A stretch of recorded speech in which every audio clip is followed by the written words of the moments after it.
Ce que je dirais de ce discours, c'est que effectivement, le président de la République a prononcé un discours qui est charmant, si je peux dire. Les termes qu'il utilise sont vraiment les termes que tout Burundais voudrait voir se réaliser. Il parle de la paix, il parle de l'amour, il parle de l'unité, il parle de l'entente, il parle de la joie dans les familles. C'est vraiment ça la paix et c'est ça que nous voudrions tous voir. Mais il parle aussi de la paix acquise après 2005. Je pense que tout analyste comprendra ce que ça veut dire, mais ce que nous disons, nous, c'est qu'aujourd'hui, on ne peut pas dire qu'il y a la paix. Alors, le président parle de quelle paix? De quelle paix s'agit-il?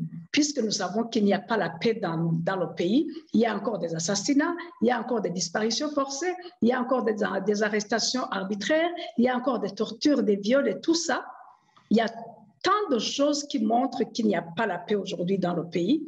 On ne parlera pas de la pauvreté, on ne parlera pas de tous ces problèmes de justice, de mauvaise gouvernance. On n'en parle pas, mais en résumé, je dirais qu'il n'y a pas la paix. Et comment peut-on dire qu'il y a la paix dans un pays alors que le pays a encore des réfugiés à l'extérieur du pays? De quelle paix parle-t-on? Et ce que je dirais aussi à Monsieur le Président, c'est qu'aujourd'hui, célébrer le flambeau de la paix, c'est une très bonne chose. Mais ne disons pas que nous célébrons la paix parce que nous n'avons pas la paix. Disons que nous voulons bâtir la paix. Nous voulons faire la paix et la bâtir. Et ça, nous ne pourrons y arriver que si nous le faisons tous ensemble.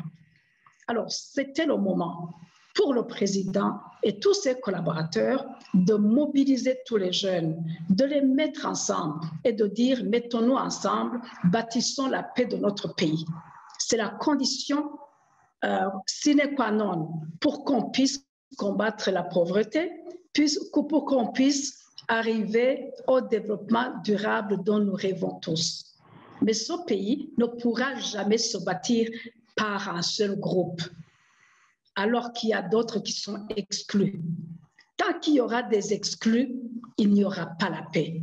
Donc, le travail du président et de tous ceux qui l'accompagnent, c'est vraiment de veiller à ce qu'il n'y ait plus d'exclusion, il n'y ait plus de discrimination, il n'y ait plus une paix pour certains et pas pour les autres, alors qu'on est dans un même pays. C'est ça mon message. Je voudrais vraiment que le président change son discours, qu'il se souvienne de ce qu'il a dit il n'y a pas longtemps, que la justice ne fonctionne pas correctement. La justice n'est pas en train de servir la population. Avec ça, on ne peut pas dire qu'il y a la paix, qu'il n'y a pas de bonne gouvernance, qu'il y a la corruption. Tant qu'il y a tout ça, on ne peut pas dire qu'il y a la paix dans le pays. Et on a besoin de la paix, parce que sans la paix, il n'y a pas de développement. Sans la paix, il n'y a pas d'éradication de la pauvreté.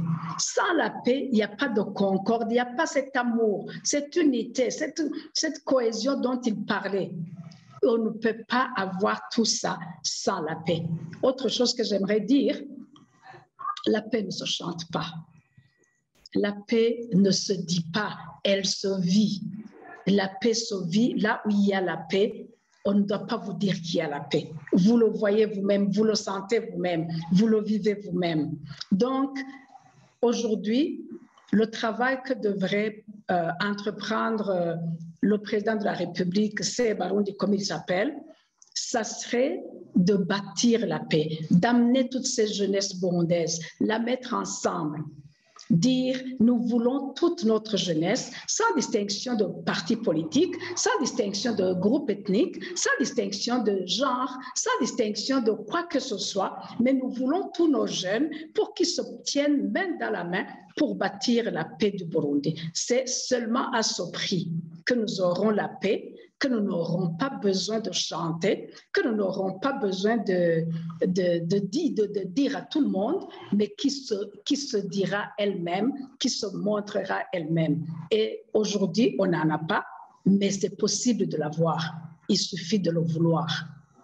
Et nous sommes tous de cet avis que si on ne se met pas ensemble, on n'aura pas la paix. Ce pays n'est pas divisible.